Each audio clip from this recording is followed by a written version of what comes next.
Assalamualaikum warahmatullahi wabarakatuh. Alhamdulillahi rabbil alamin.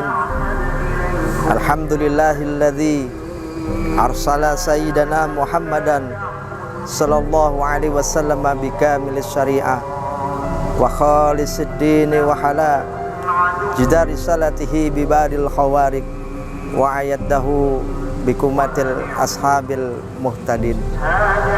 Saudara-saudaraku kaum muslimin yang dirahmati Allah Subhanahu wa ta'ala, pada kesempatan ini marilah kita pegang 3 pilar yang harus sebagai pedoman kita. Yang pertama adalah zikrullah wa rasulah, ingat kepada Allah dan Rasulnya Nabi Muhammad SAW.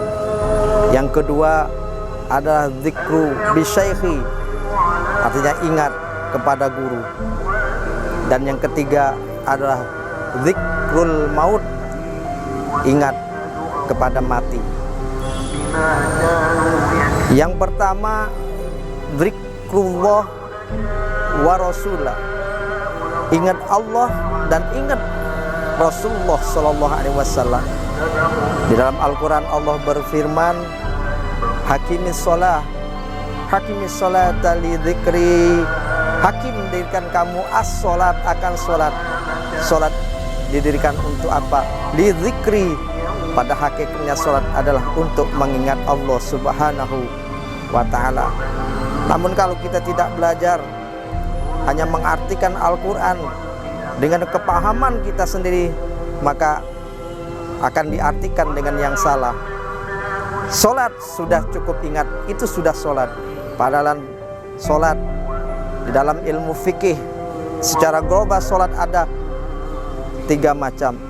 Yang pertama yang dinamakan rukun kauli, namanya rukun bacaan, bahwa sholat itu kita dituntut membaca Al-Quran dengan baik dan benar, makhraj dan tajwidnya harus benar, terutama dalam kita membaca surat yang wajib, yaitu suratul Fatihah. Yang kedua adalah rukun fi'li, bahwa sholat itu ada gerakan dari takbiratul ikram, ada sujud, ada ruku, dan ada salam menoleh ke kiri dan ke kanan. Itu semuanya rukun fi'li. Salat ada rukun gerakannya.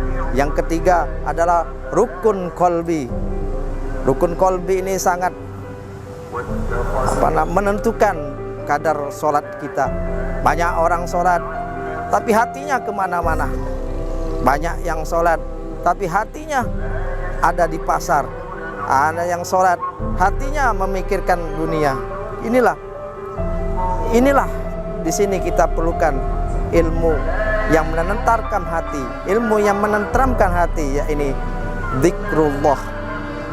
Di dalam Al-Quran Allah berfirman, ala bidzikrillahi tatma'innul qulub.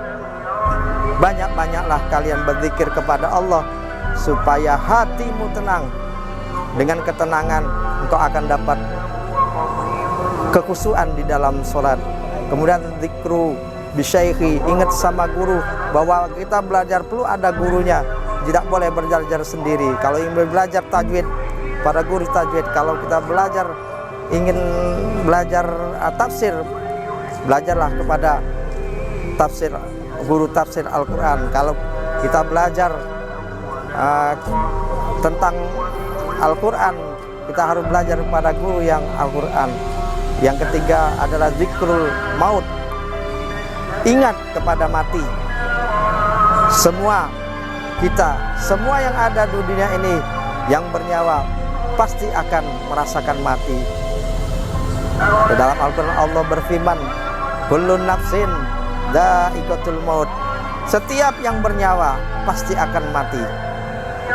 Semua kita akan mati, kembali kepada yang menciptakan kita, Allah Subhanahu wa ta'ala.